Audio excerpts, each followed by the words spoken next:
your side.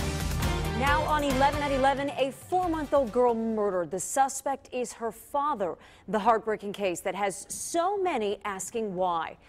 Good evening, everyone. The body of Kaylin Crawford was found along the Little Miami River this afternoon. It was a heartbreaking situation for everyone involved. Chopper 9, the only chopper able to get you breaking news first, was over the scene soon after police made the terrible discovery there. Her father, Charles Crawford, is charged in the infant's murder. 9 on your side's TJ Parker is live tonight in Claremont County with all the details leading up to his arrest. TJ. Well, just an absolute tragedy for this little girl's family. Charles Crawford is here at the Claremont County Jail. He originally told police that his daughter was abducted, but now we know that isn't the case. I need a police officer. My child was taken. Okay, how old is your child? She's an infant. She's only 3 months. A hysterical call from Charles Crawford, who called police saying his 4-month-old daughter Kaylin was abducted while he was inside a Dollar General store on Loveland Madeira Road. I get in my car because I know my wallet was in her diaper bag. The tears weren't adding up, though. Clearly is not the outcome that we were hoping and praying for today. Police found Kaylin's body along the banks of the Little Miami River. They say they received information that led them to her body and also to them charging Crawford with her murder. That the report that Charles Crawford filed indicating that Kaylin had been abducted from the Dollar General was fabricated. 9 on your side looked into Crawford's past and found he has a criminal history. Last December, court documents show he knowingly caused physical harm to a family member. We reached out to family today for comment, but didn't hear back. Police still haven't said how little Kaylin died, but say it's a tragedy for the infant's family. I do want to express my condolences to Kaylin's family. Investigation is ongoing as my office, along with BCI, work toward justice for this helpless and innocent victim. We spoke with Crawford's father earlier today, who says his son loved his daughter. Crawford is expected in court tomorrow morning. We're live in Claremont County tonight. I'm TJ Parker, 9 on your side. Well, TJ, as heartbreaking as this story is, it's disturbingly common. A 2014 study found an average of 500 children are killed by their parents every year here in the U.S. A third of those cases involve children less than 1 year old. Mothers and fathers are equally likely to kill their infant. Tonight in Democracy 2016, Donald Trump reveals one of his fears about Election Day in November. Trump saying that even if he wins, the victory could be stolen from him. And I'm afraid the election's going to be rigged, I have to be honest. Because I think my side was rigged if I didn't win by massive landslides. Donald Trump made those remarks just hours ago to a crowd of about 1,000 people in Columbus. That's right. 9 on your side's Ashley Zilka was there. She tells us it only took moments for a new controversy to begin.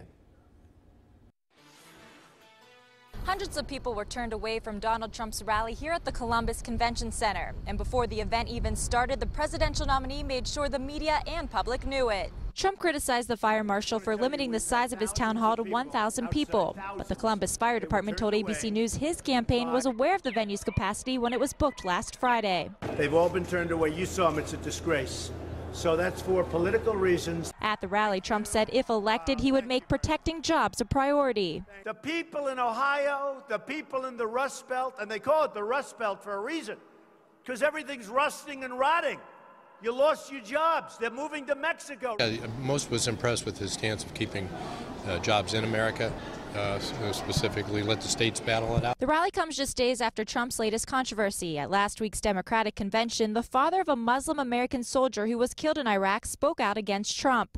The father referred to Trump's call to ban Muslims from the United States, saying his son, an Army captain, would have never been able to come to America. I really think that the Democratic Party pays the man to say the things he said against Trump.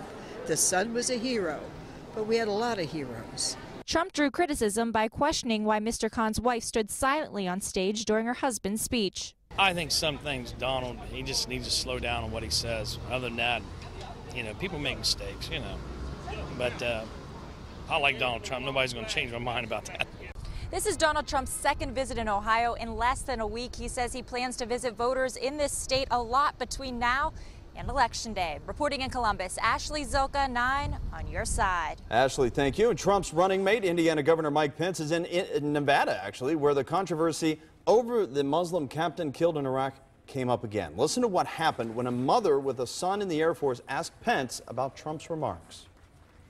Time and time again, Trump has disrespected our nation's armed forces and veterans, and his disrespect for Mr. Khan and his family is just an example of that. Will there ever be a point in time when you're able to look at Trump in the eye and tell him enough is enough? You can hear the crowd booing there. Pence tried to quiet them down and told the crowd, quote, "That is what freedom looks like, and that is what freedom sounds like." A new poll shows more voters shifting to Hillary Clinton. The CNN ORC survey gives Clinton a 7-point lead over Trump. Now, this reflects the bounce candidates typically get after their party's convention. And Hillary Clinton took her campaign to Nebraska tonight, that after 2 events in Ohio yesterday. Clinton was introduced by billionaire investor Warren Buffett. She told supporters in Omaha that Donald Trump's acceptance speech described a different America than she knows. He's forgetting our troops on the front lines. He's forgetting police officers and firefighters who run toward danger. He's forgetting about doctors and nurses who save lives and teachers who change lives. Warren Buffett made headlines of his own at the rally tonight, once again challenging Donald Trump to release his tax returns. A homecoming rally of sorts was held for Clinton's running mate, Senator Tim Kaine, tonight in Richmond, Virginia. He was elected to both city council and mayor there. His supporters there point out he has never lost an election. Well, tomorrow is an election day in Ohio, but only 4 issues are on the ballot. Those issues affect Southwest local schools, Mount Healthy, and 2 in Elmwood Place. Now, the polls open at 6:30 a.m. and will be open until 7:30 p.m. 9 on your side. WCPO.com will have the results for you as they come in tomorrow night. Sherry? Well, we are finally out from all of those flood advisories across the region. The rain has pretty much left our area, but we still will see a possibility of an isolated shower tomorrow as we have so much moisture and the heat will be building. And there will be an approaching frontal boundary from the west that will really get things going probably Wednesday or so. But this is what we have now. A few light showers down near Carrollton along 71.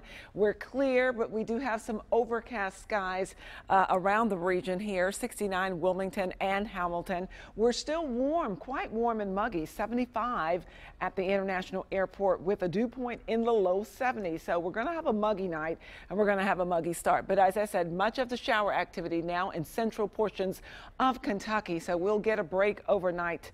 Tomorrow, though, waking up, you may want to leave a few minutes early or so because we could see some layers of fog that could become dense in some areas, especially those areas that got the heavy rainfall. Be on the lookout for that. And our sky conditions are showing that some areas, even by 9, may still be dealing with some of that low-level moisture and low clouds there, 73 degrees. We're going to heat up, though, rapidly, and by the time we get to the noon hour or so, we'll already be in the lower 80s by 11. We're going to talk about more heat building, more humidity, and the chances for more showers and storms when I return. We'll see you then. Thanks, Sherry. A tri-state man accused of plotting to blow up the U.S. Capitol and shoot federal workers will be sentenced in October. Christopher Cornell changed his plea to guilty today. As part of the plea agreement, Cornell admits he planned to attack the Capitol during the State of the Union address in 2015. He was arrested shortly after buying a semi-automatic rifle and 600 rounds of ammunition. Cornell faces up to 30 years in prison when he is sentenced. He lived in Green Township and went to Oak Hills High School. 10 years ago this month, a 4-year-old boy in foster care was murdered, but it was weeks before the fate of Marcus Feisel was known. His case changed the foster care system in Ohio. Now Hamilton County Prosecutor Joe Dieters is revealing new information about how investigators cracked the case. He says they suspected Feisel's foster mom, Liz Carroll, all along, but her roommate at the time, Amy Baker, broke under police pressure first. She told the whole story to a grand jury after prosecutors made her a deal. People got all up in arms that Amy Baker wasn't being prosecuted. Well, excuse me, how do we prove our case without her? You know, sometimes you have to agree to do something to get the truth out. Faisal was reported missing in Juliff's Park on August 15, 2006. His foster parents, Liz and David Carroll, were charged with his murder 2 weeks later. The foster care system statewide changed how it does background checks for potential foster parents. Butler County is a step closer to restoring the Soldiers, Sailors, and Pioneer Monument in Hamilton. The county has hired In-R Lee Restoration to fix the landmark for nearly $361,000. The 112-year-old building has serious structural issues, such as crumbling ceiling. The project will take more than 3 years to complete. Clinging for dear life, dramatic flood rescues are caught on camera. What is being done tonight to help the victims? And the fast food chain McDonald's really hoping its recipe for success here. The new changes designed to make its meals appeal to health-conscious diners. Where will you find the best sales in August? John Matarese has the special deals you should be looking for so you don't waste your money. And obesity and heart problems. A new study is raising questions about the link between the two. What doctors say you should do right now.